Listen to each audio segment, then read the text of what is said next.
గంటలు 12 గంటలు ఉన్నటువంటి పని దినాలని 8 గంటలకు తీసుకొచ్చాడు. మెటర్నిటీ లీవ్ తీసుకొచ్చాడు. ఈఎస్ఐ సిఎస్ఐ ఇవన్నీ కూడా బాబాసాహెబ్ అంబేద్కర్ వచ్చాడు. అది దళితులు ఒక్కరి కోసమేనా? సమాజంలో ఉన్నటువంటి కులాలన్నీ కోసమేనా? బాబాసాహెబ్ అంబేద్కర్ రాజ్యాంగం రాసింది మానవుల కోసం, మాదిగల కోసమేనా? దళితుల కోసమేనా? సమాజం కోసం కాదా?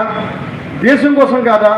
ఈవేళ ప్రపంచంలో ఉన్నటువంటి ఎన్నో దేశాలు ఆర్థిక మాన్యంతో కుప్పకూలిపోతే ఒక్క భారతదేశం బాబాసాహెబ్ అంబేద్కర్ ఇచ్చిన రాజ్యాంగం వల్ల నేటికి నాటికి ఏనాటికి చిరస్థాయిగా ఉండేటువంటి బృహత్తరమైన రాజ్యాంగాన్ని మనకు అందించాడు బాబాసాహెబ్ అంబేద్కర్. అందుకే నా బాబాసాహెబ్ అంబేద్కర్ మీద మీరంతా వివక్షత పాటిస్తున్నారు. ఇందిరాగాంధీ, నెహ్రూ గారు అధికారంలో ఉండగానే భారతరత్న ఇచ్చారు నెహ్రూ గారికి. ఇందిరాగాంధీ అధికారంలో ఉండగానే భారతరత్న ఇచ్చారు. మన పక్కనే ఉన్నటువంటి తమిళనాడు ముఖ్యమంత్రి ఎంజి రామచంద్రన్కి అంబేద్కర్ కన్నా 10 సంవత్సరాల ముందే భారతరత్న ఇచ్చారు. అంబేద్కర్ చచ్చిపోయిన 34 సంవత్సరాలకి 1996తో సరిపోయిన అంబేద్కర్ 1990లో 1950లో అంబేద్కర్ చనిపోతే డిసెంబర్ 6న 1990లో 34 భారతరత్న అవార్డు ఇచ్చారు. ఎంత దయనీయమైనటువంటి పరిస్థితి! ఇంత చేసినటువంటి బాబాసాహెబ్ అంబేద్కర్ ఇప్పటికీ కూడా ఈ దేశంలో రాజకీయ నాయకులందరూ కూడా అంబేద్కర్ అంబేద్కర్ అంబేద్కర్ అని ఓటు బ్యాంకుల కింద చేసుకుని మాట్లాడుతూ ఉన్నారు. అంబేద్కర్ చేతులు విరిచేస్తున్నారు. అంబేద్కర్ చెవులు ముక్కులు బట్టలు కొట్టేస్తున్నారు, తలలు తీసేస్తున్నారు. ఏం చేశాడు అంబేద్కర్? ఈ దేశానికి ఎంతో చేశాడు. India is the sovereign socialist secular అంటే డెమోక్రటిక్ కంట్రీ రాజ్యాంగ పీఠంలో బాబాసాహెబ్ అంబేద్కర్ రాశాడు. ఈ ప్రపంచంలో ఎవరూ రాయినటువంటి రాజ్యాంగాన్ని రాసి ఈ దేశ ప్రజలకు అంకితం చేశాడు. అస్పృశ్యుడు ఏ చేత్తో అయితే రాశాడో ఆ చేత్తోని ఈవేళ ప్రపంచం అంతా కూడా వర్ధిల్లేటట్టుగా, ప్రపంచం అంతా కూడా ఆయన పొగిడేటట్టుగా మహోత్తర కార్యక్రమం చేస్తుంటే ఈ భారతదేశంలో ఇక్కడ ఈ రాజ్యాంగాన్ని తప్పుపడుతూ ఉన్నాయి. రాజ్యాంగాన్ని మార్చేయాలంటున్నారు.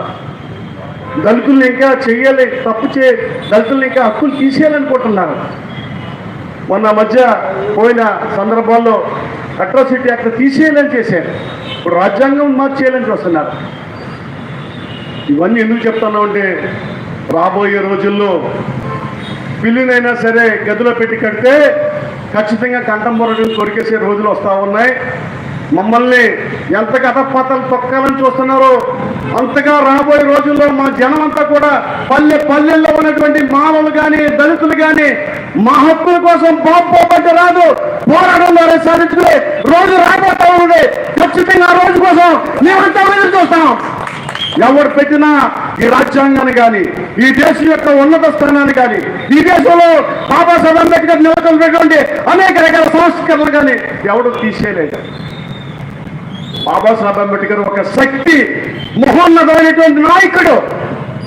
ఈ దేశం అన్ని విధాలుగా సర్వతోముఖాభివృద్ధి సాధించడానికి రాజ్యాంగంలో 12 షెడ్యూళ్ళు 365 ఆర్టికల్స్తో ఒక ప్రపంచంలో ఎవడు రాయినటువంటి రాజ్యాంగాన్ని 2 సంవత్సరాల 11 రోజుల 18 రోజుల పాటు కష్టపడి తయారు చేసి దేశానికి అందించి ఈ దేశం సర్వతోముఖాభివృద్ధికి ముందుకు పోతున్నటువంటి రాజ్యాంగాన్ని ఎవడు సవరించే సాహసం చేస్తాడని మనవి చేస్తా ఉన్నాం. ఇవాళ మా వాళ్ళు కొద్దిమంది వచ్చారనుకోవద్దు.